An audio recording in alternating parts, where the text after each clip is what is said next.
जय हिंद दोस्तों। आज हम 5th एंड 6th फरवरी 2025 की न्यूज़ को कवर करेंगे। कल दिल्ली इलेक्शन की वजह से हमारी वीडियो नहीं आई थी, पर आज हम उसको कवर कर लेते हैं, ठीक है? चलिए, सबसे पहले जो हमने आपको 4th फरवरी को क्वेश्चन दिए थे, उसको सॉल्व कर लेते हैं। सबसे पहले प्रीलिम्स बेस्ड क्वेश्चन है, 2024 का क्वेश्चन था और एकदम ईज़ी क्वेश्चन था। मतलब उधर आपको नॉलेज की ज़रूरत नहीं थी, बस अगर आप दिमाग खुला रखते तो।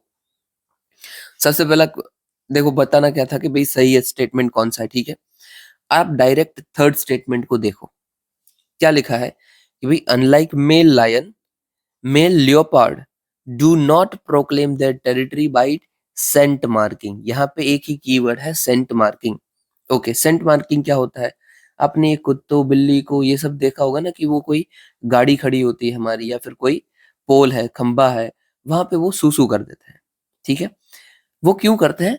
वो करते हैं अपनी टेरिटरी मार्क करने के लिए कि भई ये हमारी टेरिटरी है, यहाँ पे कोई घुस मत जाना, ठीक है? तो अभी हमको पता है, हमने पढ़ा हुआ है ना कि भई जो ये लायन, लियोपार्ड है, फिर अपना टाइगर है, फिर स अपना ये प्यूमा है, ये सब हमने कल देखा कि ये सब क्या है? बिग कैट्स है और ये कैट फैमिली से बिलॉन्ग करती है, इसीलिए हम इसको बिग कैट्स बोलते हैं। अभी ये बिलॉन्ग करती है कैट फैमिली से, ठीक है? मतलब उसका जो अलग-अलग स्पीशीज़ होती है ना, सबकी एक फैमिली होती है, तो ये कैट फैमिली। सभी सोचिए कि फैमिली का एक पर्सन लायन अगर सेंट मार्किंग कर रहा है, तो उसका मतलब क्या है कि दूसरा पर्सन लियोपार्ड भी सेंट मार्किंग करेगा ही करेगा। ये कॉमन सेंस थी कि हाँ भाई, फैमिली का एक पर्सन ये कर सकता है सेंट मार्किंग, तो दूसरा भी कर सकता है। अगर कुत्ता, बिल्ली 2 भी करते हैं, दोनों अलग-अलग हैं, तो पॉसिबल है ना, मतलब हाई चांसेस थे कि येस कर सकता है। ओके, तो जैसे ही हम इसको बोलते हैं कि हाँ भाई, ये तो ये गलत बात है कि भाई लियोपार्ड भी करता होगा और जैसे ही थर्ड स्टेटमेंट निकालते हैं ना, हमारा आंसर आ जाता है, देखिए 1 एंड 2। थर्ड को रिमूव किया, बात बन गई भाई हमारी। ओके, तो इस तरीके से खुद आपको उधर सोचने की ज़रूरत थी। अभी मैं आपको बताता हूँ ये क्वेश्चन पूछा भी क्यों गया, पर उससे पहले मैंने आपको बताया कि भई ऐसे सोचना था। दूसरा, चीता उस साल पूरे साल न्यूज़ में रहा था, पूरे साल, क्योंकि हमने वो नामीबिया से लेके आए थे ना कूनो में, तो पूरे साल था। और यहाँ पे चीता के बारे में पूछा था कि भई unlike most other big cats, cheetahs do not roar. एकदम सही बात है। क्यों सही बात है? देखो कैट फैमिली में भी 2 ग्रुप पड़ते हैं, ठीक है? ये कैट का ही 2 ग्रुप हम बनाएँ, तो एक होता है प्यूरिंग, प्यूरिंग, ठीक है? और दूसरा होता है उसका रोवरिंग। रोवरिंग मतलब जो रोवर करते हो, वो ग्रुप को बोलेंगे रोवरिंग और जो रोवर नहीं करते हैं, वो है प्यूरिंग। अभी आपने कैट को कभी भी रोर करता देखा है? नहीं, कैट रोर नहीं करती भई। और जो चीता है वो क्या है? वो उसी का बड़ा वर्ज़न है। तो चीता भी कभी रोर नहीं करेगा। अगर आप इवन चीता को सुनोगे ना, आपको ऐसा लगेगा कि कोई बड़ी चिड़िया बोल रही है या फिर अपना ये बिल्ली बोल रही है। ये फ़ायदा होता है नेशनल ज्योग्राफी और डिस्कवरी देखने का जब आप छोटे हो। तो चीता रोवर नहीं करते हैं। तो ये स्टेटमेंट सही था कि हाँ भाई, उन्होंने वही बोला था कि नहीं करते हैं, तो हाँ भाई नहीं करते हैं। और फिर बोला गया था कि लायंस की ब्रीडिंग सीजन पर्टिकुलर नहीं होती है। ये सही बात है, यस। लायन की कोई पर्टिकुलर सीजन नहीं होती है, बट चलती है लंबे टाइम तक। अभी देखो ये क्वेश्चन आया क्यों? क्यों जरूरत पड़ी थी, ये यूपीएससी ये क्वेश्चन क्यों लेके आया? प्रीवियस ईयर क्वेश्चन देखिए आप। सबसे पहले 2017 का देखिए। क्या पूछा गया था? लायन, कि लायन को हमने कहाँ से ट्रांसलोकेट किया है, ठीक है। अगर मैंने हमेशा बोला है कि यूपीएससी का कोई भी क्वेश्चन है, ठीक है, या फिर उसका आंसर है, सारे के सारे ऑप्शंस को नहीं देखना है, सिर्फ आंसर। तो क्वेश्चन और आंसर्स में जो चीज आई है, उसको आपको होलिस्टिकली करना है। तो 2017 में आया था हमारा लायन, तो हमें लायन को पढ़ना था। फिर इधर वो रुकते नहीं है। अगेन देखिए 2019 में क्या था? लायन, तो हमें फिर से लायन को पढ़ना था। क्यों? क्योंकि ये क्वेश्चन में था। और फिर यही देखो लायन हमारे कहाँ पे हमें देखने को मिलता है? ये वाले एरिया में। अगर आपने लायन को ठीक से पढ़ रखा होता तो हाई चांसेस थे कि आप कर लेते उधर। गारंटी कभी भी नहीं होती है, बट चांसेस बहुत बढ़ जाते। मेरा इन शॉर्ट आपको यही समझाना होता है कि आप पीवाईक्यू की प्रैक्टिस कीजिए।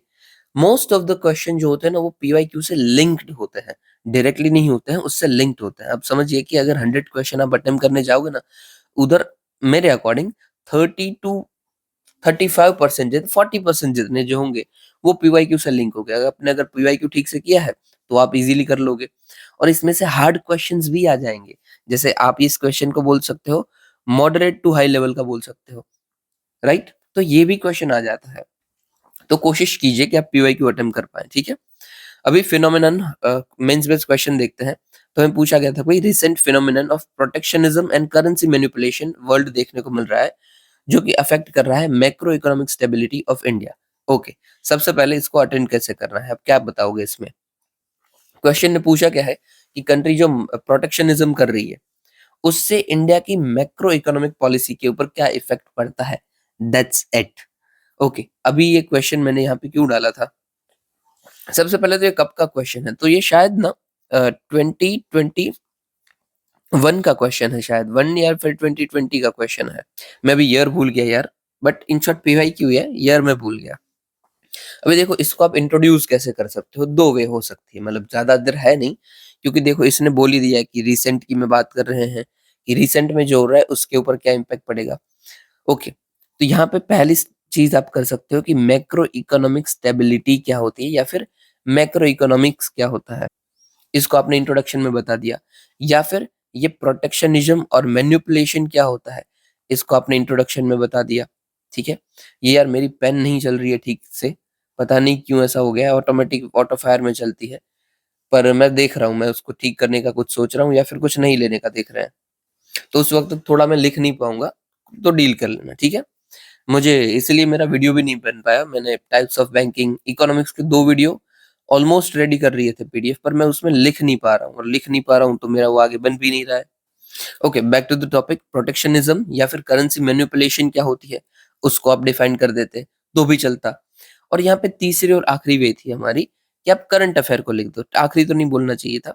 करंट अफेयर्स को आप बता दो कि भई रिसेंटली ये फिनोमेनन देखने को मिल रहा है, और ये कारणों की वजह से देखने को मिल रहा है। और अगर कुछ भी नहीं आता है तो भई कैसे लिखेंगे? जैसे हम हमेशा बोलते हैं, कॉपी पेस्ट करना है, बस लैंग्वेज हल्की-सी हमें बदलनी है। जैसे यहाँ पे हम कैसे लिख सकते हैं कि rising trends of protectionism and currency manipulation is having multi-dimensional and multi-faceted impact on macro economic stability of India as discussed below. ठीक है? ये सिर्फ इंग्लिश है। आपको अगर इंग्लिश अच्छे से आती है, बात को घुमाना आता है, तो जो क्वेश्चन में पूछा है वही का वही लिख दीजिए, दैट्स इट। अगर नहीं आता है कुछ तो ही, वरना मत लिखना, ठीक है? अगर नहीं आता है तो आप इस तरीके से लिखोगे। लिखना ज़रूरी है, वो बात ध्यान दीजिए। ओके, मैंने कैसे लिखा है भाई? तो भाई करंट बेस्ड मैंने लिखा है, क्योंकि यूजुअली मैं करंट अफेयर्स बेस्ड नहीं लिखता हूँ, तो मैंने सोचा इस बार लिख देते हैं।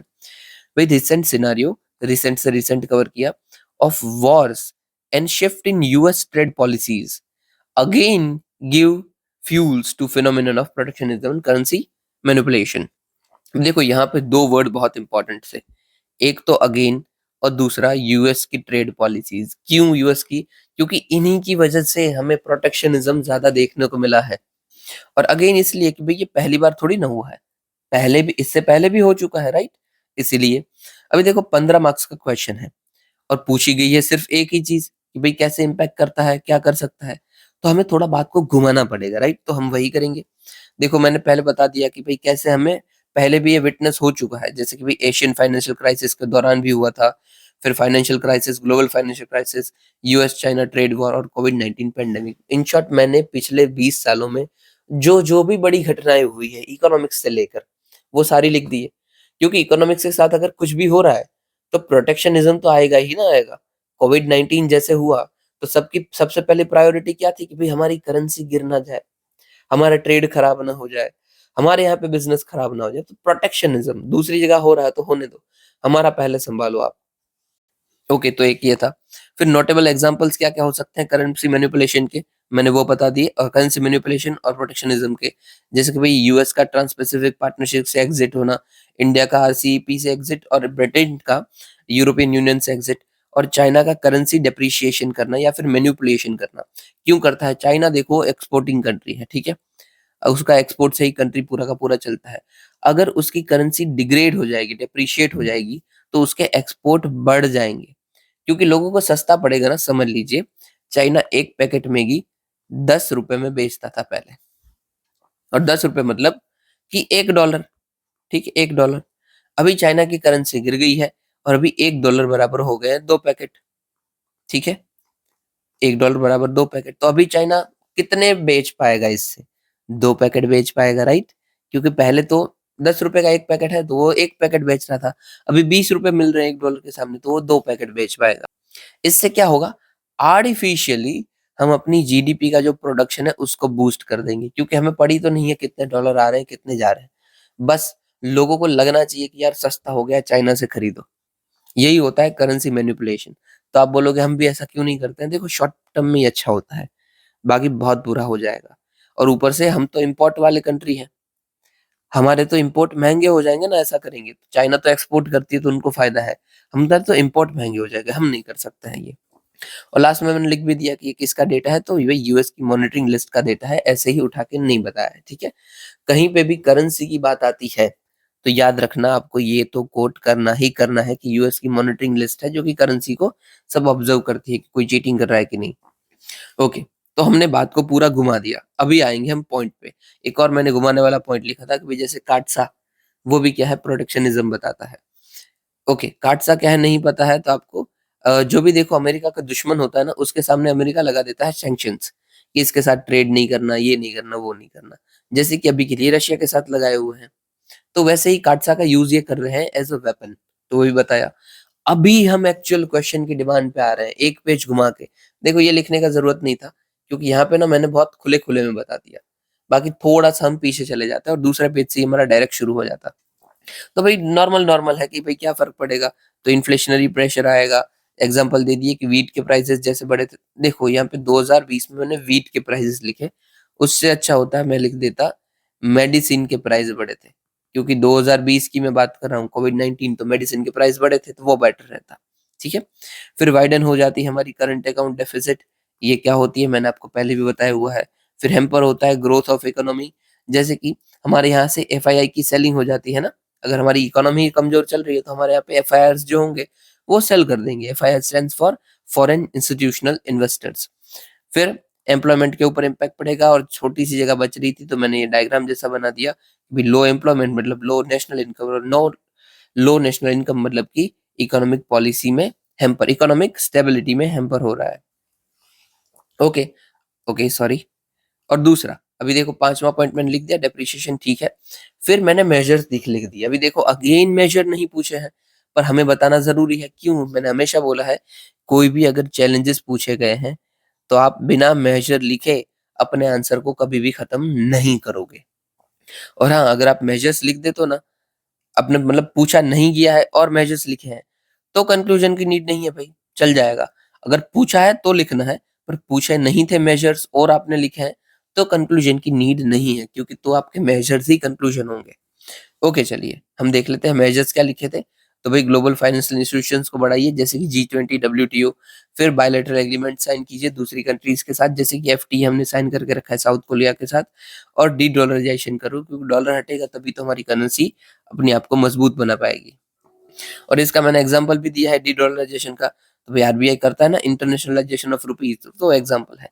अभी देखो मैंने मेजर्स लिखे थे, कंक्लूजन की ज़रूरत नहीं थी, बट फिर भी मैंने आपको बताया कि ईज़ी कंक्लूजन लिख के दिखा देते हैं। जो जो पूछा गया था वही, by this India can tackle protectionism and currency manipulation and maintain economic stability. जो क्वेश्चन के वर्ड है सेम टू सेम वर्ड है, दैट्स इट। मेन हमारा मेरा बताना क्या है कि मैं क्यों बता रहा हूँ, आई वांट कि आप भी ये स्मार्टनेस को यूज़ करो, कि कैसे हमें वर्ड्स के साथ सिर्फ खेलना है और एक स्टेटमेंट बनाना है। क्यों ऐसा मैं बोल रहा हूँ? क्योंकि यकीन मानिए उधर आपको 7 मिनट में लिखना होता है। आपका दिमाग इतनी जल्दी चल ही नहीं पाएगा कि आप पूरा का पूरा आंसर सोच लो। तो आपके पास जो अवेलेबल हो तभी आपको उसका दिमाग से यूज़ करना है, स्मार्टनेस यूज़ करनी है और पॉइंट बनाते जाना है। तो ही आपके आंसर्स खत्म होंगे। और देखो जो नॉलेज है वो तो है ही ना, उधर तो कहाँ ही बात होती है। नहीं है, उधर ये चीज़ काम आती है। चलिए, अभी हम आज की न्यूज़ को कवर करते हैं। 15 मिनट हो गए यार, काफ़ी खींच लिया। बट उम्मीद करता हूँ आपको समझ आया होगा कि क्यों पीवाईक्यू ज़रूरी है और किस तरीके से आंसर लिखना भी ज़रूरी है, ठीक है? और आंसर में देखो बीच-बीच में मैंने ऐसे जगह बोल के बनाई है। यहाँ पे भी ऐसा बनाइए, इससे क्या पता चलता है, थोड़ा-सा इनोवेशन दिखता है पेपर के अंदर और आपका आंसर दूसरों से अलग स्टैंड आउट होगा। अभी देखो आज की न्यूज़ जो भी है ना एकदम पपलू-पपलू सी न्यूज़ है, कुछ ख़ास है नहीं। इसलिए हम बताएँगे जल्दी-जल्दी से, क्योंकि ख़ास नहीं है, ठीक है? और आपको अगर कुछ भी समझ नहीं आती है, जब टेलीग्राम पे बस बता देना, मैं आपको समझा दूँगा, ठीक है? अगर मैं कुछ मिस कर जाता हूँ तो। हालाँकि ऐसा होगा नहीं, ये तो ऐसे ही है। अभी देखो, मिनिस्ट्री ऑफ कोल ने अनाउंस कर दिया है कैटेगरी 2 के लिए फाइनेंशियल इंसेंटिव स्कीम। किसकी कैटेगरी 2 की बात चल रही है? तो यहाँ पे देखिए, नेशनल कोल गैसिफिकेशन मिशन है हमारा, ठीक है। इसको हम 3 फेजेस में बनाने की बात की है। सबसे पहला जो फेज होगा वो होगा, यहाँ पे देखना, पायलट प्रोजेक्ट्स बनाएंगे उसके लिए। फिर दूसरा जो हमारा फेज होगा वो होगा गैसिफिकेशन के लिए। गैसिफिकेशन क्या होता है? तो भाई कोल का यूज करते हुए हम कोई गैस बनाते हैं, मीथेन हो गया, एमोनिया हो गया, एक्सेट्रा, इसको गैसिफिकेशन बोलते हैं। तो ये हमारा सेकंड फेज में होगा। और तीसरे में क्या होगा कि इस गैसिफिकेशन को हमें 90 एमटी कोल तक पहुंचा देना है। 90 एमटी मतलब मिलियन टन। और ये कब होगा? जब हमारी टेक्नोलॉजी बन पाएंगी। ये किसके अंदर है? तो नेशनल कोल गैसिफिकेशन मिशन के अंदर। ओके, यहाँ पे देख लीजिए, ये जो गैसिफिकेशन की बात कर रहे हैं वो किसकी बात कर रहे हैं? तो देखो, कोल गैसिफिकेशन मतलब technological process that converts any carbonaceous material like coal into fuel gas या फिर सिंथेसिस गैस। अभी देखो, सिंथेसिस, सिंथेसिस का मतलब क्या होता है? जहां पे कोई एक से ज्यादा लोग जुड़े हुए हैं, सिंथेसाइज हुए हैं, तो ये सिंथेसिस जैसे हो गया। क्यों? क्योंकि यहाँ पे भी एक से ज्यादा मटेरियल्स जुड़े हुए होते हैं, जैसे कि carbon monoxide, hydrogen and carbon dioxide also. और यहाँ पे तो ये मोनोऑक्साइड वही लिखे हैं, बट जो अपना सिन गैस होता है, सिन गैस, सिन मतलब सिंथेटिक गैस, सिन गैस होता है ना, उसमें मेजरली कौन सा कंपोनेंट होता है? तो भाई मीथेन होता है। याद रखना, ठीक है, मेजरली हमारा मीथेन होता है। अभी क्या इसको आपको याद रखना है? यस, याद रखना है, ठीक है। सिन गैस या फिर सिंथेटिक गैस कुछ भी पूछा जाता है तो इसको आप याद रखोगे। ओके, सिग्निफिकेंस क्या होंगे? मतलब ये सिन गैस हम बना रहे हैं, इसके सिग्निफिकेंस क्या होंगे? फेज 2 जो है उसमें हमारा मेजर टारगेट ही वही कि हम बनाएं। तो भाई क्या फायदा है? क्लीनर इकोनॉमी होगी, केमिकल जो होंगे उसको हम कम यूज करेंगे, सिन गैस का यूज ज्यादा हो जाएगा। और सिग्निफिकेंस इंडिया के लिए भी है कि जो हमारे अबंडेंट कोल रिजर्व्स है, वो उनके ऊपर हमारी जो डिपेंडेंसी है वो थोड़ी सी कम हो जाएगी, ठीक है, कंपेरेटिवली। अभी चलो आगे देख लेते हैं कि इसके अंदर क्या दिक्कतें हो सकती है। तो भाई सबसे पहले तो कोल की अवेलेबिलिटी नहीं है। फिर कन्वर्जन जो थेरेपी है वो भी हमारे पास हमेशा अवेलेबल नहीं होती है। फिर कैपिटल की जरूरत है, शुरू करना है धंधा कुछ भी तो पैसा तो चाहिए ही। और लैक ऑफ एक्सपर्टीज है, एक्सपर्ट्स भी नहीं है, राइट। आपको इवन कंपनी भी शुरू करनी हो ना, तो आपको पहले एक्सपर्ट्स को हायर करना पड़ेगा कि भाई कैसे करना है, क्या करना है, एक्सेट्रा। अभी ना ये आर्टिकल भी थोड़ा सा जरूरी बन जाता है। क्यों? यूपीएससी ने 2-3 बार पूछा हुआ है कि कैसे हम बायोफ्यूल बनाते हैं, या फिर ये 2024 में पूछा था कि कैसे हम अपना सस्टेनेबल एविएशन फ्यूल बनाते हैं, ये वो। तो अगर आपको ये पता है कि हाँ भाई, कोल गैसिफिकेशन के थ्रू बन तो सकता है, तो आपको एक छोटी सी एज मिल जाएगी, ठीक है। इसलिए मैं बोलता हूँ कि पीवाईक्यू देखा कीजिए तो आपको पता चलेगा, ठीक है। और इजी क्वेश्चन था वो 24 वाला भी। मेनली हमें यहाँ पे क्या याद रखना है? तो नेशनल कोल गैसिफिकेशन मिशन, इसमें ये फर्स्ट चीज पूछी जा सकती है। दूसरा, ये सिनगैस क्या होता है वो पूछा जा सकता है, ठीक है। चलिए दूसरा देखते हैं। वही एनटीपीसी ने रोल आउट किया है state of art CO2 battery at Kanagi, Rajasthan, sorry, Karnataka. In short क्या बोल रही है? बैटरी हमारी अलग अलग होती है ना, कोई लिथियम से चलती है, कोई सोडियम से चलती है, कोई एडवांस केमिस्ट्री सेल होते हैं जिसके अंदर। यहाँ पे हमने नई बैटरी बनाई है जो कि CO2 से चल रही है, ठीक है, कार्बन डाइऑक्साइड। और हाँ भाई, शुरू करने से पहले ये देखो, ये एनर्जी के ऊपर से एक क्वेश्चन पूछा गया है, ठीक है। और सिर्फ एक ही नहीं, मैंने ये जो दिमाग में आया उसको डाल दिया। हर साल ऑलमोस्ट एनर्जी के ऊपर एक क्वेश्चन आता ही आता है, तो ये हमारा फर्ज होता है हम एनर्जी को ध्यान से करें। अभी वापस आ जाइए एनटीपीसी। तो भाई जिस भी बैटरी के अंदर कार्बन डाइऑक्साइड का यूज हम कर रहे हैं वो कार्बन डाइऑक्साइड बैटरी है, सिंपल। इसके फायदे क्या क्या हो सकते हैं आप सोचिए, खुद दिमाग लगाइए कि भाई क्या क्या फायदे हो सकते हैं। तो जो हमें जो एनर्जी चाहिए वो काम आ जाएगी। फिर एनवायरनमेंट को मीट करने की बात करते हैं, काम आ जाएगी। स्टेबिलिटी देगा मार्केट के अंदर और बहुत कुछ, ठीक है। फंक्शन इसके क्या रहेंगे? तो भाई क्रॉस ब्रेटियन थर्मोडायनेमिक साइकिल में इसे बनाना है और वो काम करता रहेगा। ये सब इग्नोर करो, ये कुछ भी काम का नहीं है। ओके, टाइप्स क्या क्या होते हैं भाई एनर्जी स्टोरेज के? सबसे पहला होता है केमिकल एनर्जी स्टोरेज। इसमें हम अलग अलग जगह पे स्टोर करते हैं, जैसे कि lithium ion battery, sodium ion battery, ये सब हमने देखा हुआ है, ठीक है। केमिकल, तो जिस जगह पे यूज हो रहा है उसको हम केमिकल एनर्जी बैटरी बोलेंगे। फिर एडवांस केमिस्ट्री सेल, अगेन इसमें भी क्या है, अलग अलग जो अपने केमिस्ट्री में केमिकल्स होते हैं, ठीक है, उसका हम यूज करते हैं। और मतलब ये जो केमिकल एनर्जी बैटरी थी, इसी को एक स्टेप आगे ले गए, तो क्या बन गया? Advance chemical energy battery. Simple, एक स्टेप आगे ले गए। इसमें क्या होता है, तो इसमें हम CO2 बैटरीज का भी यूज कर सकते हैं, ठीक है। और फिर एक लास्ट है थर्मल एनर्जी स्टोरेज सिस्टम। ये थर्मल एनर्जी में क्या है भाई, तो हीटिंग और कूलिंग करना है जिस तरीके से भी हमारी जरूरत पड़े, ठीक है। अभी देखो ये थर्मल थर्मल थर्मल चल रहा है, मुझे बताइए इंडिया का सबसे बड़ा थर्मल प्लांट कहाँ पे है? चले रहने दीजिए, सस्पेंस नहीं रखते हैं, ये कच्छ के अंदर है, ठीक है। और अभी के लिए सोलर प्लांट पड़ने भी वाला है, वो तो दुनिया का होगा सबसे बड़ा, अभी के लिए ये इंडिया का सबसे बड़ा है। और एशिया में हमारी रैंक कितनी आती है, तो वही सेकंड आती है आफ्टर चाइना। अरे नहीं नहीं, शायद सेकंड नहीं आती है, हाँ, मेरी कुछ गलती हो रही है यहाँ पे। कोरिया ताइवान भी है, मैं भूल गया हूँ, उसको इग्नोर कीजिए, ठीक है। इन शॉर्ट CO2 से ये चल रही है, उतना ही हमें ध्यान रखना है, ठीक है। बेनिफिट क्या क्या होंगे, इमिशन फ्री होगा, लॉन्ग ड्यूरेशन के लिए हो सकता है, और बी सर्टिफिकेट भी रिक्वायर्ड नहीं है फॉर मिनरल्स टू एक्सट्रैक्ट। जैसे कि हमें लिथियम और कोबाल्ट में लाइसेंस की जरूरत पड़ती है, वरना एक्सट्रैक्ट नहीं कर सकते हैं। फिर देखिए भोपाल एडमिनिस्ट्रेशन ने प्रोहिबिट किया है bagging across the all public spaces, ठीक है, कि भाई आप बैगिंग नहीं कर सकते हो।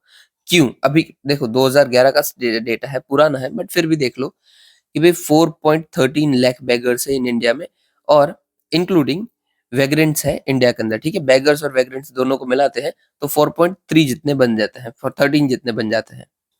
और वही जैसे हमारा नया एक्ट आया है BENSS 2023, उसमें भी बोला है कि भाई जो बैगिंग है वो ठीक नहीं है, ठीक है। और इसीलिए वो जो BNSS है उसको प्रोहिबिट करता है कि भाई आपको बैगिंग के साथ नहीं जुड़ना है, वी आर प्रोहिबिटिंग इट, ठीक है। और सेक्शन 163 में हमें ये जानने को मिला कि ये इम्पावर करते हैं डिस्ट्रिक्ट मजिस्ट्रेट को। डिस्ट्रिक्ट मजिस्ट्रेट मतलब कि IAS को, कि आपको कोई डायरेक्ट या फिर इनडायरेक्ट एक्शन लेनी है, मतलब आपको कोई किसी भी चीज को बंद करवाना है, जैसे यहाँ पे बैगिंग थी, किसी भी चीज को बंद करवाना है तो आप करवा सकते हो, बट तभी आपको जब लगता है कि वो कोई प्रिवेंट कर रहा है डेंजर, या फिर ह्यूमन राइट्स के ऊपर कुछ खतरा है, एटसेट्रा एटसेट्रा। तो आप खुद सोचिए, अगर आप IAS बनते हो तो आप भी ये कर सकते हैं, ठीक है। तो ये ऑर्डर भी किसने दिया होगा? डेफिनेटली IAS ने दिया होगा। फिर देखो बेगर्स के लिए हमारे कॉन्स्टिट्यूशन में भी बहुत जगह है। कैसे? आर्टिकल 23 में हमने बोला हुआ है कि भाई किसी को भी बेगार के अंदर लेना या फिर फोर्स लेबर करवाना प्रोहिबिट है, तो उसको आपकी सजा हो सकती है। अभी आप बोलोगे यार इस बेगारी से मतलब कि जो भीख मांगते हैं उसको आप फोर्स क्यों बोल रहे हो? क्योंकि ये फोर्स होता है बहुत सारी जगह पे। हमने देखा ना कि भाई गुंडे छोटे बच्चे को उठा के ले गए, अभी जबरदस्ती भीख मांगने को बोल रहे हैं, किसी का हाथ नहीं है, किसी की आंख नहीं, क्योंकि ये लोग गुंडे लोग ही उसको काट दे रहे हैं, निकाल दे रहे हैं। फिर वही सेंट्रल सेक्टर स्कीम हमने लाई है कि जो भी मार्जिनलाइज इंडिविजुअल, स्माइल स्कीम है, ठीक है। क्या है स्माइल? तो support marginalise individual and living, sorry, individual for livelihood enterprise scheme. Okay, इसमें भी क्या करते हैं, जो भी बेगर्स हैं, मतलब जो एकदम गरीब हैं, उनके लिए स्कीम है कि उनको भाई हम थोड़ा बहुत जॉब भी प्रोवाइड हो करवा देंगे अगर हो पाएगा तो, और जो बेसिक कम्युनिटीज है वो भी प्रोवाइड करवा देंगे, जैसे कि एजुकेशन हो गया, अपना सोशल जस्टिस हो गया, हेल्थ हो गया, एक्सेट्रा। फिर भी स्टेट्स के भी एक्ट आते हैं ये बेगारी को ही रोकने के लिए, ठीक है। फिर एक केस भी है हमारे पास, हर्ष मंदार केस 2018, जिसमें दिल्ली हाई कोर्ट ने बोला था कि भाई जो अपना Bombay prohibition and bagging act है, जो कि बैगिंग को क्रिमिनलाइज करता है, उसको अनकॉन्स्टिट्यूशनल बता दिया कि भाई ये ठीक नहीं है, ठीक है। और बेगारी के लिए भाई नेशनल लेवल पे और या फिर स्टेट लेवल पे हमने क्या क्या पॉलिसी बनाई है, तो भाई नेशनल पॉलिसी बनाई है, ड्राफ्ट है अभी के लिए। फिर एंटी ह्यूमन ट्रैफिकिंग लॉ बनाया है, यस बहुत सारे हैं। फिर नेशनल डेटाबेस बनाया है, और एसेंशियल जो सर्विसेज होती है जैसे शेल्टर होम, उसको ऑर्गेनाइज करना, सिंडिकेट्स बना देना, ठीक है, सिंडिकेट्स आपको पता है, ग्रुप बना देना, ठीक है। ये सब भी हमने किया हुआ और ये सब जरूरी भी है। इश्यूज क्या क्या है भाई बैगिंग के साथ, हम क्यों मना करते हैं? देखो कोई गरीब है, भीख मांग रहा है, सबसे पहला इम्पैक्ट क्या होगा? इकोनॉमिक इम्पैक्ट है। फिर दूसरा, और ये ऑर्गेनाइज्ड क्राइम को बढ़ावा देगा कि भाई बहुत सारे लोगों को पता चल जाता है कि हाँ भाई भीख मांगने से पैसे आते हैं, मैं लेके आया 100 बंदों को किडनैप कर दिया, वो सबसे मैं भीख मंगवा रहा हूँ, तो ये ऑर्गेनाइज्ड क्राइम है। और तीसरा, ये विशियस साइकिल की ओर लेते जाता है, या फिर पॉवर्टी साइकिल, कि कोई गरीब है, पढ़ाई लिखाई नहीं हुई, सिर्फ भीख मांगने में रहे, वो पढ़ाई नहीं होगी, अगेन इन फ्यूचर भी उन्हें जॉब नहीं मिलेगा, और सिर्फ जो एकदम लोअर स्ट्रेटेजी जॉब होती है वो कर पाएंगे, या फिर अनएम्प्लॉयड रहे। ओके चलिए, ये भी अगेन बकवास न्यूज थी। फिर यहाँ पे बता है director general of bureau Indian standards emphasis on academia industry collaboration. In short academia मतलब जो कॉलेज बड़ी बड़ी है उनका, और जो इंडस्ट्री है उनका कोलैबोरेशन कीजिए। अभी होता क्या है भैया एकेडमिया इंडस्ट्री को मिलाना, मतलब कि जो कॉलेज वॉलेज है उनको डायरेक्ट जो फर्म्स चल रही है उनके साथ मिला देना, मतलब कि जो यंग माइंड्स है जिनके पास दिमाग है इनोवेशन सोचने का, वो साथ जुड़ जाए, ठीक है। इसको ना यहाँ पे बताया है triple helix model of innovation की, इनोवेशन करना है तो ट्रिपल हेलिक्स मॉडल है। इसमें कहाँ का ट्रिपल हेलिक्स आता है, तो भाई एक तो एकेडमिया को जोड़ देना, दूसरा इंडस्ट्री को जोड़ देना और तीसरा गवर्नमेंट का पार्टिसिपेशन। यस, और इसमें भी तीनों आती है कि भाई एक के पास क्रिएट जो कर रहा है वो है, दूसरा ट्रांसफर कर रहा है अपनी टेक्नोलॉजी और तीसरा उसके सॉल्यूशंस लेके आ रहा है। अभी देखो मैं क्या बोलता हूँ, जरूरी नहीं है कि अगर ये क्वेश्चन आता है तो ही आप ये ट्रिपल हेलिक्स लिखोगे। आपको किसी और आंसर में ट्रिपल हेलिक्स कनेक्ट होता है तो वहां पे भी लिख दीजिए, वो भी चलेगा, ठीक है। ओके, फायदा क्या होगा भाई ये कनेक्शन अगर बैठा देते हैं उसका, तो सबसे पहला तो इकोनॉमिक ग्रोथ होगी, ये आईआईटीज जो हैं वो और बढ़ेंगे और इनोवेशन कर पाएंगे। फिर सोशल एंड बेनिफिट्स होगा, जैसे कि पूसा बासमती वैरायटी जो राइस है वो भी ये आईआईटियंस जो थे उनके द्वारा ही बनाया गया था और उससे हमारा फायदा हुआ, तो इन फ्यूचर भी फायदा हो सकता है। फिर रिटर्न जो है हमारे इन्वेस्ट के ऊपर वो भी बढ़ जाएगा, ठीक है। इसको हम क्या बोलते हैं, रिटर्न ऑन इन्वेस्टमेंट। यस, हटाइए और कुछ भी नहीं बोलते हैं।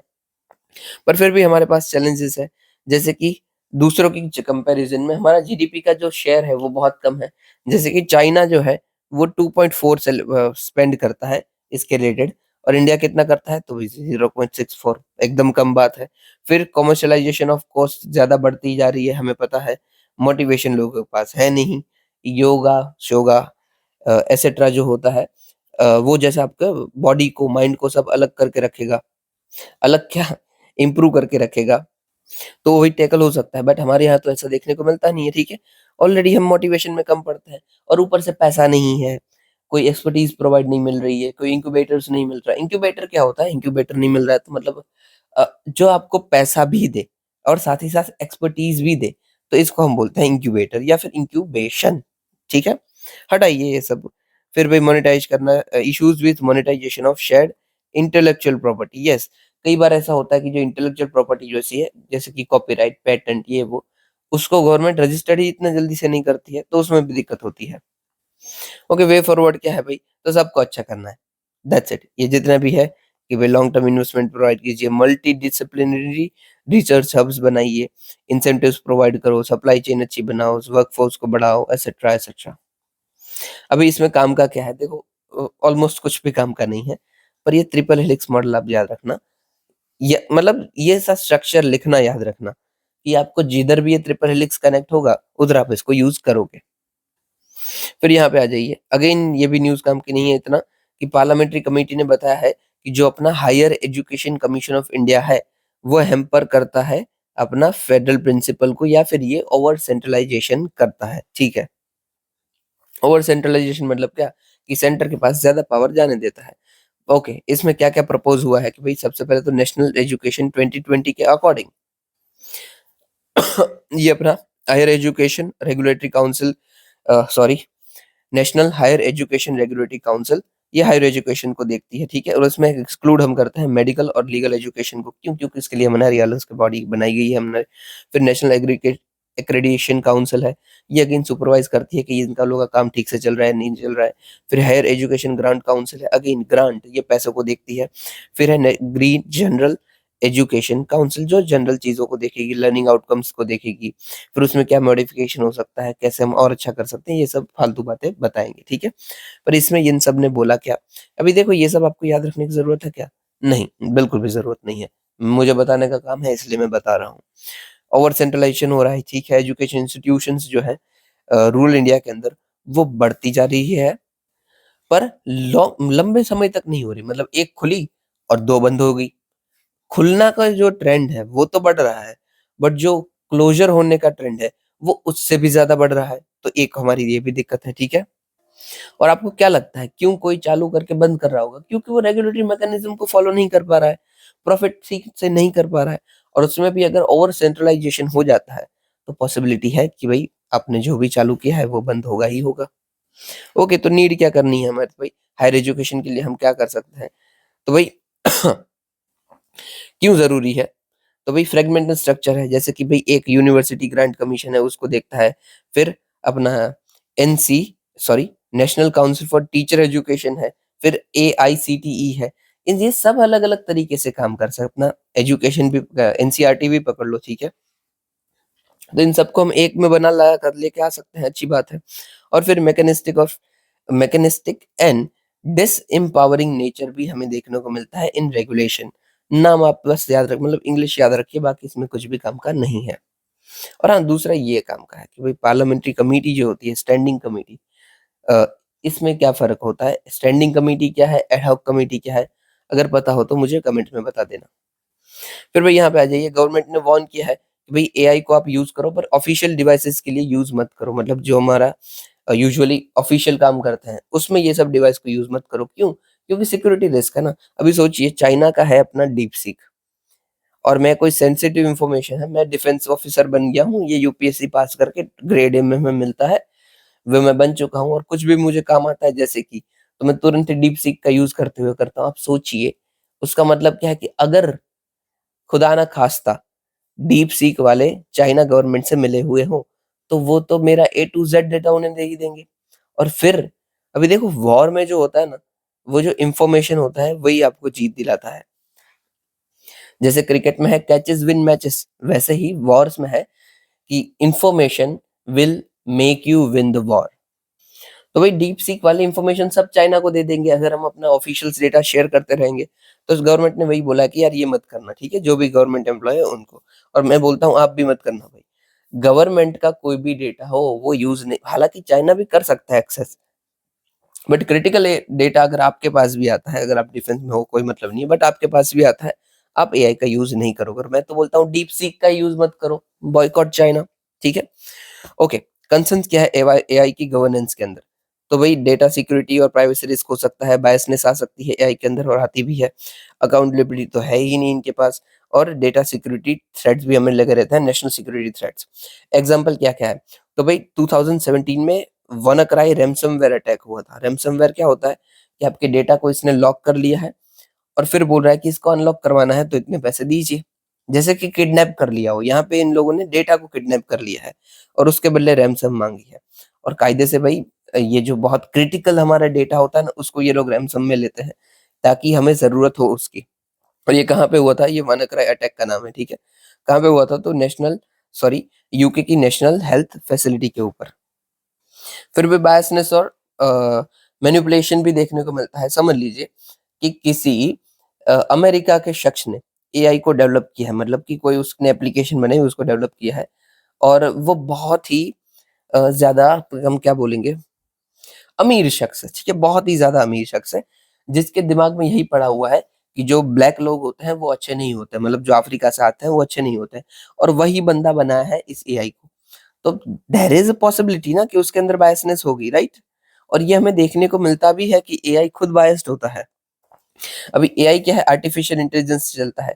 समझ लीजिए उसने बताया है, देखा है कि भई पिछले 1 महीने में जो भी क्राइम हुए हैं, वो सारे क्राइम ब्लैक पर्सन ने की है। मैं यहाँ पे ब्लैक व्हाइट का ही एग्ज़ाम्पल ले रहा हूँ अमेरिका के कॉन्टेक्स्ट में, कि भई पिछले 1 महीने के जो भी क्राइम थे उसमें से 90% किए थे ब्लैक पीपल ने। अभी कोई एक नया क्राइम हुआ है, मैं 10 लोगों को पकड़ के ले आया, उस 10 में से मेरे जो 7 हैं, वो हैं ब्लैक पीपल और जो 3 हैं, वो है व्हाइट पीपल, राइट?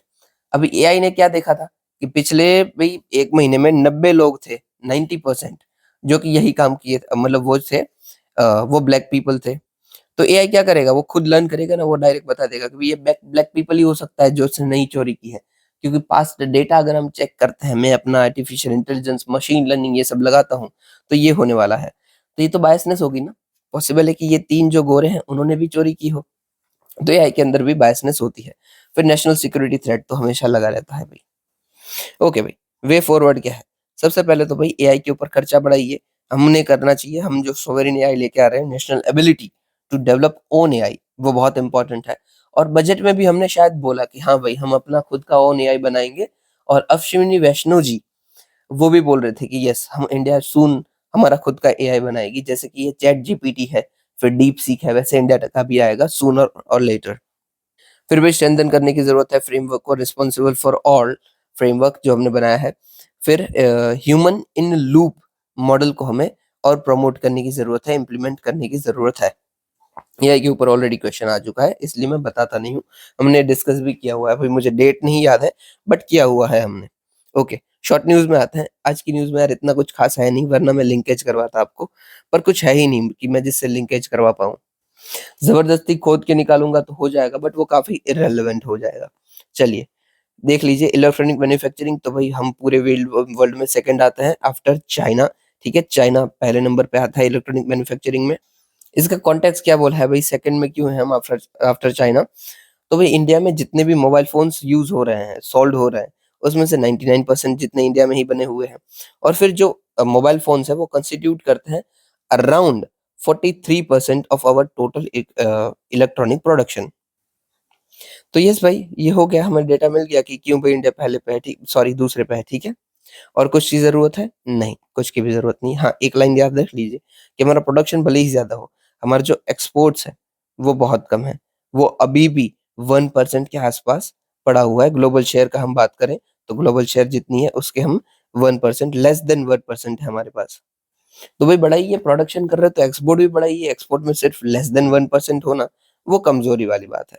फिर है मखाना, आपने मखाना डेफ़िनेटली देखा होगा, तो यूनियन बजट में मखाना बोर्ड की निर्मला सीतारमण जी ने बात की है। मखाना क्या होता है? तो ये फ्लावरिंग प्लांट है और इसको हम किसके अंदर पाते हैं? तो भाई वाटर लिली का जो प्लांट होता है, वहाँ पे हमें ये मिल जाता है, ठीक है? फिर only extent species in the genus Euryale. Okay, इसको आप इग्नोर कर सकते हो, ठीक है? ओनली लिखा हुआ है, बट फिर भी आप इग्नोर कर सकते हो। और हाँ यार, माफ़ करना, ये यूरेल ना फैमिली नहीं है, ये खुद एक प्लांट है, ठीक है? चलिए आगे देखते हैं। मखाना, तो भाई 50 टू 90% जितनी ह्यूमिडिटी होनी चाहिए, रेनफॉल की हम बात करें तो 100 टू 250 सेल्सियस सेमी जितना होना चाहिए, और टेम्परेचर की बात करें तो 20 टू 35% जितना। ये fully organic non serial food है, मतलब आपको पता है इसके बारे में कैसा होता है, क्या-क्या होता है। ज़्यादातर हमें इंडिया में देखने को मिलता है और बाकी south Korea, Japan, eastern Asian वाला रीजन, वहाँ पे भी देखने को मिलता है। इंडिया में जितना भी प्रोडक्शन होता है उसका 90% जितना प्रोडक्शन बिहार से होता है, और 2022 में मिथिला मखाना को जीआई टैग भी मिला हुआ है।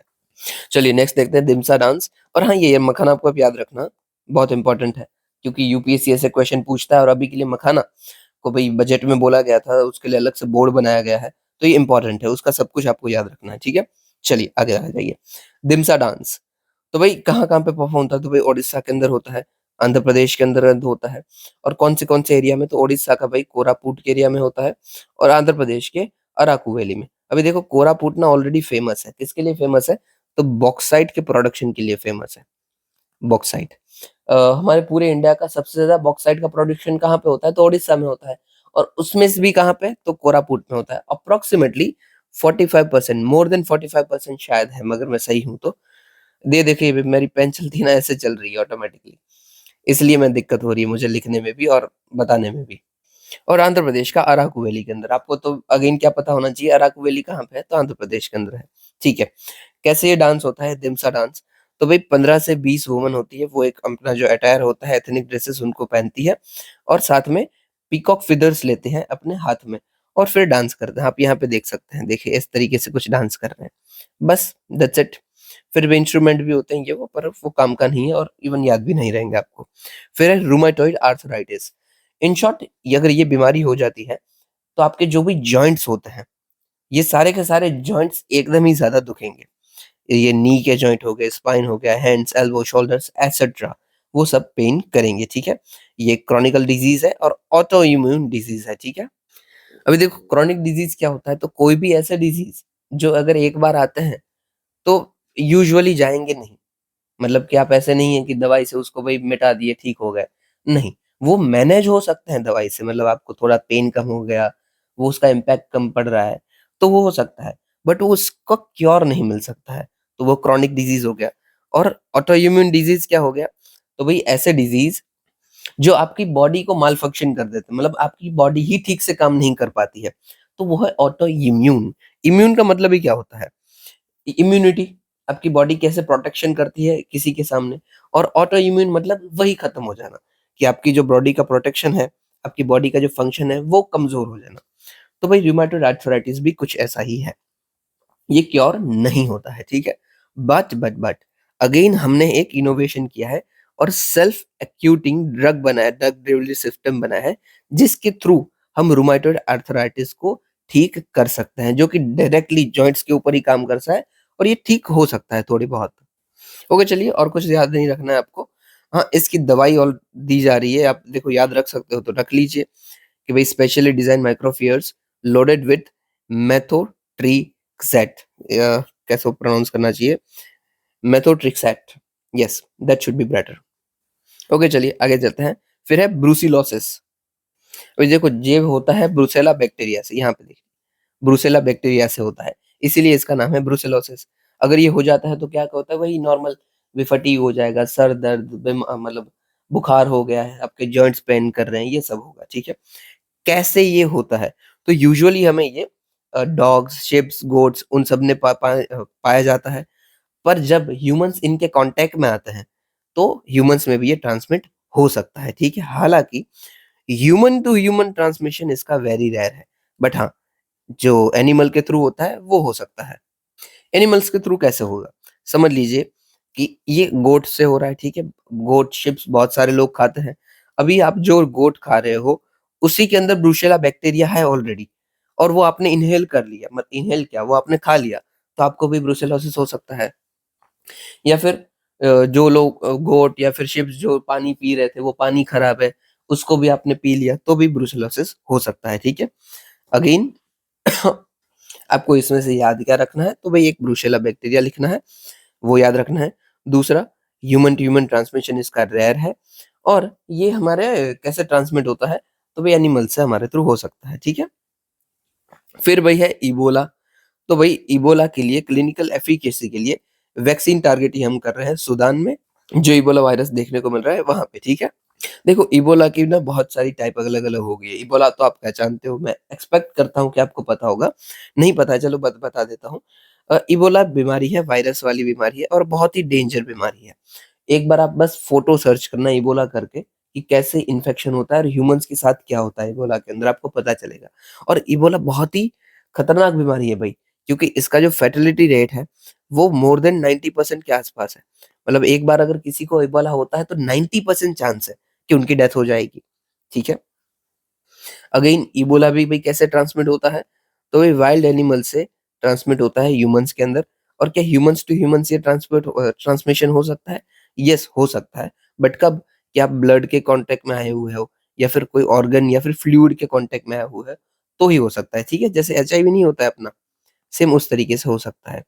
ओके, और ये ना मैं आपको ट्रिक बताता हूँ, ट्रिक तो वैसे नहीं कहना चाहिए बट कॉमन सेंस है, कि जितना जो बीमारी ज़्यादा डेडली है, मतलब जितना जो ज़्यादा आपको मार सकता है, फैटेलिटी जिसकी ज़्यादा है, मोर्टालिटी रेट जिसमें ज़्यादा है, वो उतना ही कम फैलता है, उसका जो स्प्रेड होता है ना, वो उतना ही कम होता है। और जिसका जितना स्प्रेड ज़्यादा है, मतलब बहुत ज़्यादा स्प्रेड है, उतना ही वो कम मोर्टालिटी रेट वाली बीमारी होती है। जैसे कि कोविड-19 बहुत ही ज़्यादा फैल रहा था, राइट? बट उसका आप मोर्टालिटी रेट निकालो, तो अगर 100% को हो रहा है, तो उसमें से फैटेलिटी कितनी है? तो भाई 20 के आस-पास। फिर यही निकालिए सर्दी-जुकाम, एक को होता है, सबको हो जाता है, पर क्या उसी से किसी की भी डेथ होती है? नहीं होती है, मतलब उसका स्प्रेड इमेंस है, इसीलिए उसका जो डेथ वाला जो है, वो एकदम कम है, ठीक है? ये आप उधर कनेक्ट करने के लिए याद रख सकते हो। और देखो, ये बीमारी ह्यूमन्स से कहाँ से आ रही है? एनिमल्स से। ब्रुसेलोसिस एनिमल्स से। और ऐसी बहुत सारी बीमारी है जो एनिमल्स से ही आती है। और जो भी बीमारी हमारी एनिमल्स से आ रही है उसको हम क्या बोलेंगे? ज़ूनोटिक डिसीज़ेज़ बोलेंगे, ठीक है? ज़ूनोटिक, क्योंकि ज़ू एनिमल आप याद रख सकते हो। और ये हमें बताता है कि हम जितना अर्थ को खराब करते जाएँगे, उतना नई-नई बीमारियाँ हमें मिलती जाएँगी, ठीक है? ओके, फिर ग्रेट स्कीम है, ग्रेट स्कीम सिर्फ़ किसके लिए है वही आपको ध्यान रखना है। तो ये है रिसर्चर्स और entrepreneurship, sorry, research and entrepreneurship के लिए अक्रॉस टेक्निकल टेक्सटाइल, ठीक है? Technical textile. तो भाई जो भी टेक्सटाइल आपको टेक्निकल जगहों पे काम आ रही है, जैसे कि डिफेंस के अंदर आ गई, स्पेस के अंदर आ गई, ये सब टेक्सटाइल को हम टेक्निकल टेक्सटाइल बोलते हैं। और इसके लिए हमारा मिशन भी है नेशनल टेक्निकल टेक्सटाइल मिशन, और इसी के लिए हमने एक और नई स्कीम ला दी है, ग्रेट स्कीम, जो कि इससे जुड़े हुए जो भी स्टार्टअप्स होंगे उनको हेल्प करेगी, ठीक है? इसीलिए रिसर्च और एंटरप्रेन्योरशिप, दैट्स इट। और कुछ आपको याद रखने का ज़रूरत नहीं है। हाँ, इसके अंदर ग्रांट्स हमें मिलती है, अप टू 50 लाख 18 मंथ्स के लिए मिल सकती है। ठीक है, ठीक है, ये सब ओके ओके बात है। ठीक है, मेन ग्रेड स्कीम किसके साथ जुड़ी हुई है, ये याद रखना है। फिर है अपना साहित्य अकेडमी अवार्ड, रिसेंटली मिला है चमन अरोरा जी को फॉर देयर वर्क एक और अस्वस्थामा इन डोगरी। ठीक है, ये डोगरी है और फिर अश्वत्थामा है उनके ऊपर। आप खुद इमेजिन कर सकते हो किसके ऊपर होगा। देखो मुझे नहीं पता है, बट मैं अज्यूम कर रहा हूँ कि कुछ मिलिट्री के ऊपर लिखा हुआ होगा, कोई मिलिट्री पर्सनल है उनके ऊपर लिखा गया होगा। ठीक है, चलिए हटाते हैं। अभी साहित्य अकेडमी अवार्ड पढ़ता है, तो भी मिनिस्ट्री ऑफ कल्चर के द्वारा दिया जाता है। पहली बार 1955 में दिया गया था। अगर किसी ने आउटस्टैंडिंग वर्क किया है, लिटरली वर्क, ठीक है, साहित्य है, साहित्य का वर्क मतलब ही क्या होता है, लिटरेचर होता है। तो किसी ने लिटरेरी में बहुत ही अच्छा वर्क किया है तो उनको मिल सकता है। और किसके अंदर मिल सकता है, तो भाई कोई भी इंडियन लैंग्वेज है, 22 इंडियन लैंग्वेज उसमें वर्क किया है, या फिर इंग्लिश या राजस्थानी में किया है, तो उनको ये अवार्ड मिल सकता है। अवार्ड के साथ क्या मिलेगा, तो एक कॉपर का प्लेक मिलेगा, फिर 1 लाख रुपए मिलेंगे। ठीक है, और यहाँ पे खत्म नहीं होता है, देखो और भी मिलने वाला है। यहाँ पे देख लीजिए, ये वाला फोटो में देखिए, साहित्य अकादमी अवार्ड, तो भाई एक कॉपर का प्लेक मिलेगा, 1 लाख रुपए मिलेंगे, शॉल मिलेगी। ये देखो ऑटोमेटिकली लाइन्स हो रही है मेरी पेन से, मैं कर नहीं रहा हूँ, ये ऑटोमेटिक हो रही है, इसका कुछ करना पड़ेगा। तो भाई शॉल मिलेगा, कॉपर प्लेक मिलेगा, 1 लाख रुपीज मिलेंगे। ठीक है, और ये कैसे दिया जाता है, तो ये भाई एन्युअली दिया जाता है। ठीक है, ओके, और 24 मेजर लैंग्वेज में दिया जाएगा। अभी देखो मैंने 22 प्लस 2 बचाई, 22 तो हमारी है ही 8 शेड्यूल में, प्लस क्या है इंग्लिश और राजस्थानी, और यहाँ पे हमने 24 बताई, मतलब सेम बात है। ओके, साहित्य अकेडमी फेलोशिप क्या होता है, सेम अवार्ड है उसी के जैसा। एक ये साहित्य अकेडमी अवार्ड हो गया, अभी दूसरा अवार्ड साहित्य अकेडमी फेलोशिप अवार्ड। तो कोई भी ऐसा ऐसा वर्क है जो कि बहुत आउटस्टैंडिंग लिखा गया है, इमॉर्टल ऑफ लिटरेचर जिसको हम बोलते हैं, उनको ये दिया जा सकता है। और ये कोई भी गिवन टाइम 21 जितने ही दिए जा सकते हैं। ठीक है, मतलब उतना अवार्ड जा सकता है। फिर है भाषा सम्मान अवार्ड, ये भाषा को रिस्पेक्ट देना है। अगेन ये 24 लैंग्वेज जो है, सॉरी, ये जो 24 लैंग्वेज है अदर देन, मतलब सॉरी, 24 जो लैंग्वेज हमने ऊपर दी साहित्य अकेडमी में, उसके सिवाय की जो भी लैंग्वेज है, उसमें अगर कोई अच्छा लिखता है, तो इसको हम भाषा सम्मान अवार्ड देंगे। ठीक है, sorry for mispronunciation and tongue slip. ठीक है, ओके, तो ध्यान रखना जो भाषा सम्मान है, वो हम जो 24 लैंग्वेज है उसके अलावा की जो लैंग्वेज है उसके लिए देते हैं। फिर एक हमारा दो है और है, एक प्रेमचंद फेलोशिप अवार्ड, दूसरा आनंद कुमार स्वामी फेलोशिप अवार्ड। ये दोनों किसके लिए देते हैं, अभी देखो प्रेमचंद है वो हिंदी लिटरेचर के लिए देते हैं, क्योंकि Premchand ji was very outstanding and very famous writer. आपने उनके बारे में डेफिनेटली कुछ ना कुछ पढ़ा होगा, नहीं भी पढ़ा तो कोई बड़ी बात नहीं है, एक बार देख लेना आपको पता चल जाएगा। और भाई जो आनंद कुमार स्वामी फेलोशिप है, वो आर्ट्स या फिर एंशिएंट हिस्ट्री के बारे में कुछ लिखते हैं, एंशिएंट इंडिया के बारे में कुछ लिखा है, तो हमें मिल सकता है। ठीक है, अभी आप बोलोगे कि क्या ये सब याद रखना ज़रूरी है? यस, ज़रूरी है। क्यों? क्योंकि 2023 में इसके ऊपर क्वेश्चन पूछा गया था अवार्ड्स के ऊपर। तो हो सकता है इस बार ये साहित्य के ऊपर पूछ ले और हमें नहीं आएगा। पीवाईक्यू में जो चीज़ पूछी गई है उसके बाद भी हमें नहीं आता, तो वो बहुत ही शर्मनाक बात हो जाएगी। ओके, अभी साहित्य अकेडमी को देख लेते हैं। तो भई ये एक ऑटोनोमस बॉडी है, मिनिस्ट्री ऑफ कल्चर के अंदर काम करती है और सोसाइटी रजिस्ट्रेशन एक्ट 1860 के अंदर रजिस्टर्ड है। इसका हेडक्वार्टर न्यू दिल्ली के अंदर है। ठीक है? ओके, रीजनल ऑफिसेज़ कहाँ पे, तो कलकत्ता, मुंबई, बेंगलुरु, चेन्नई।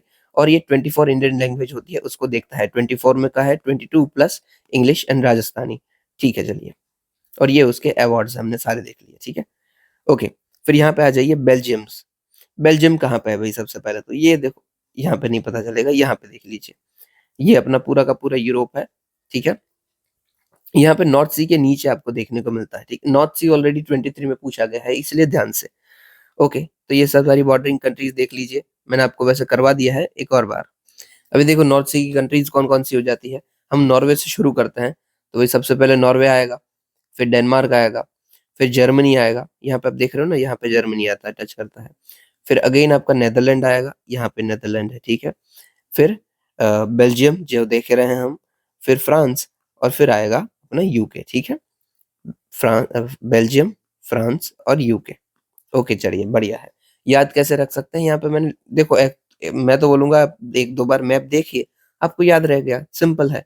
बट नहीं रहता है तो एनडीजी, एनबीएफयू, एनडीजी, एनबीएफयू। ठीक है? फिर वही यहाँ पे अपना इंग्लिश चैनल आता है जो कि यूके और फ्रांस को सेपरेट करता है। ठीक है?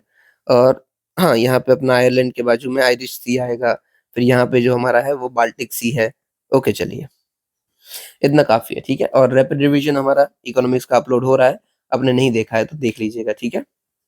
2 वीडियो हो चुके हैं और 2 वीडियो ऑलरेडी ऑलमोस्ट रेडी हैं।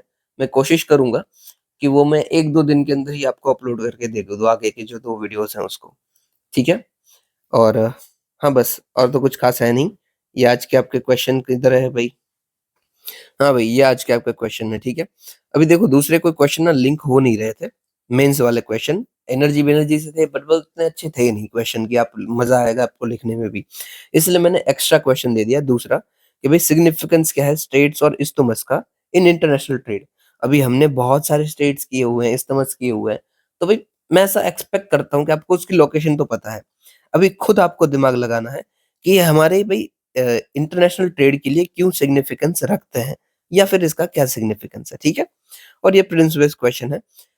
कोशिश करना अटेम्प्ट करने की दोनों की, ये तो आना ही चाहिए भई, ये तो मैंने 2-3 बार बताया हुआ है। ये जो इस्थमस वाला है, इसको कोशिश करना, बाकी हम कल डिस्कस कर लेंगे। ओके चलिए, इतना सुनने के लिए आपका शुक्रिया। कल मिलते हैं। जय हिंद।